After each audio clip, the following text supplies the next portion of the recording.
Okay, year 10s, a new screencast now on statistics, and so nothing new about that, but we're continuing our work with statistics, and so where I'm going to pick it up is just at a point in the work requirements in exercise 9A. Now I'd like you to work through get through the work requirements as best you can, please, for 9A. What I'm going to do is just have a look at one of the questions there in the work requirements, question 4, and from this, that's on the screen in front of you. From this, we'll move on and look at some other things on quartiles and interquartile range and that sort of thing, so that we can work on Monday in class on the next exercise, exercise 9B. Okay, so let's get on with it. So what you see in front of you is this question 4 from exercise 9A, and it's to do with the number of wins of a hockey team. Number of wins for 20 hockey teams, actually. So our data is organised as it is here in the table.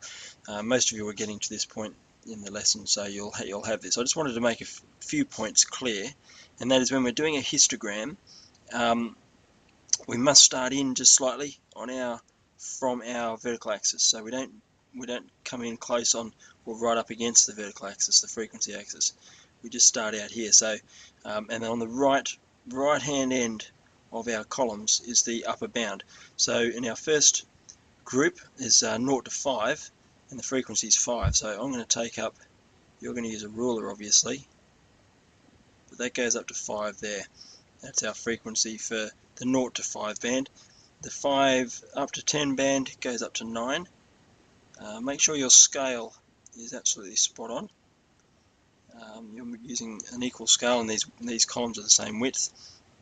10 up to 15 is it goes up to 5, so that's in there. And then 15 to 20, well, that's just 1. So there's our histogram. So this histogram is different to a column graph in that there are no gaps between the columns, and there's just one little gap in here to start things off. Now on the right hand column we've got, and we're asked to produce a percentage frequency axis, which we've done, and so what we represent along here are the percentages. So all we need to do is just align ourselves with, let's say, so at 5 here, 5 represents 25% of our frequency. Probably just need to make a few more points here. So that's 1, 2, 3, 4, 5. So that's 5% there, 10%, etc. Maybe we don't need to hit all those marks, but you get the idea. So that's how we represent the percentage frequencies along that vertical axis. Now we looked at stem and leaf and how to construct that, and there's the stem and leaf for question 4 as well. Once we've got the stem and leaf, we can go and find our median, which is one of the things we're asked to produce, with 20 scores. What that means is we're after the 10th and 11th. Remember, halve the 20, that's 10, and the next one, there are 2 in the middle. So 1, 2, 3, 4, 5, 6, 7, 8, 9, 10, and 11. That's those 2 there. So our median is equal to 7.5, which is the mean of 7 and 8. Right, okay, so that's enough on that one. I'll let you continue with exercise 9A, and hopefully you can get close to finishing that for Monday. Now, I'm going to move on to quartiles, and specifically, well, firstly, what's called a 5-figure summary. We're going to start compiling 5-figure summaries of our data, and here are our 5 figures here, that are the 5 points that we're interested in.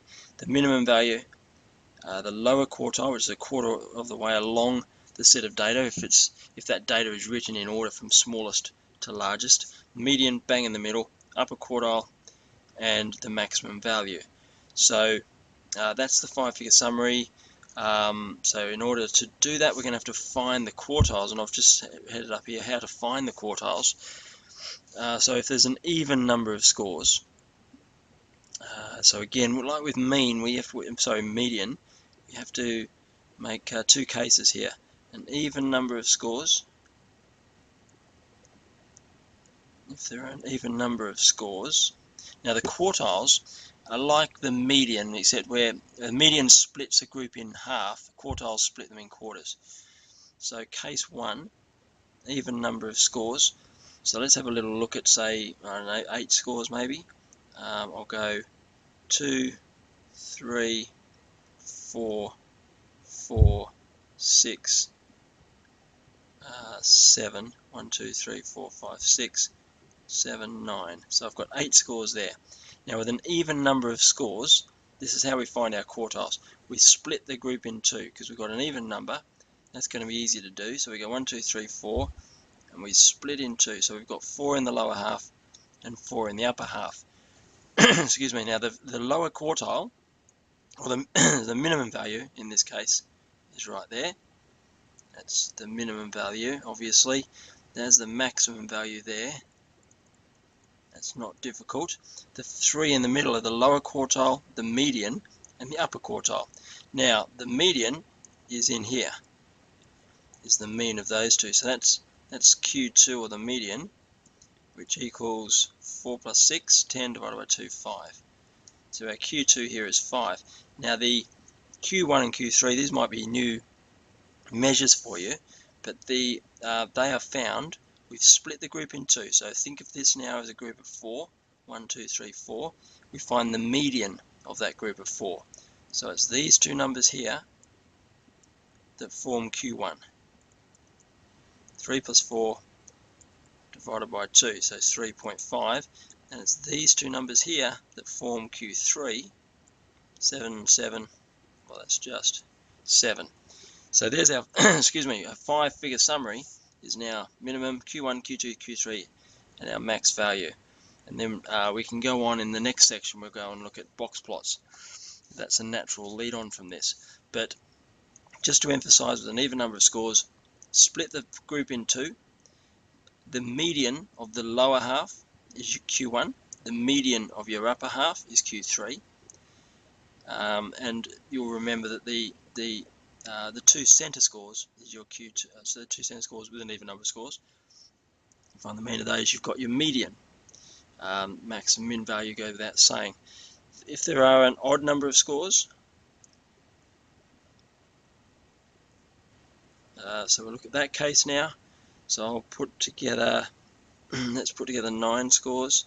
So 1, 2, 2, 4. Obviously I'm writing them in order, which is nice and easy.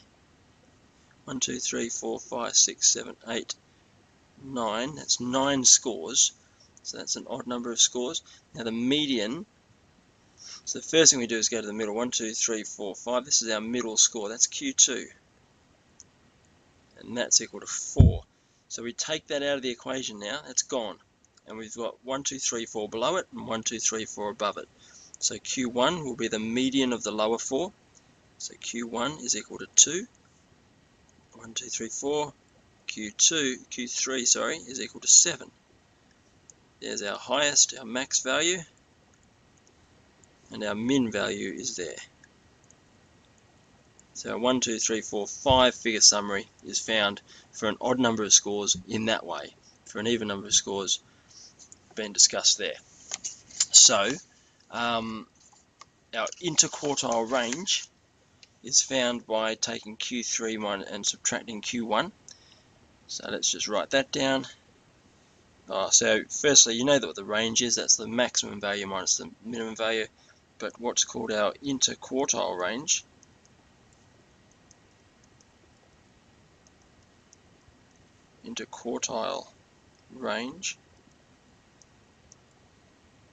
equals Q3 minus Q1.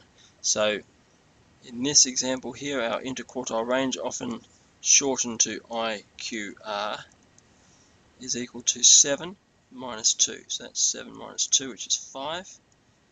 And in this group of scores up here, just so we can see how that works, 7 minus 3.5, which is 3.5. Okay, so interquartile range is calculated like so. We'll have a look at, what's that, it's 10 minutes, so that's probably long enough. We'll look at box plots in the next video, but if you could get 9A done please, and have some notes on this, and then be ready for 9B on Monday. Have a great weekend.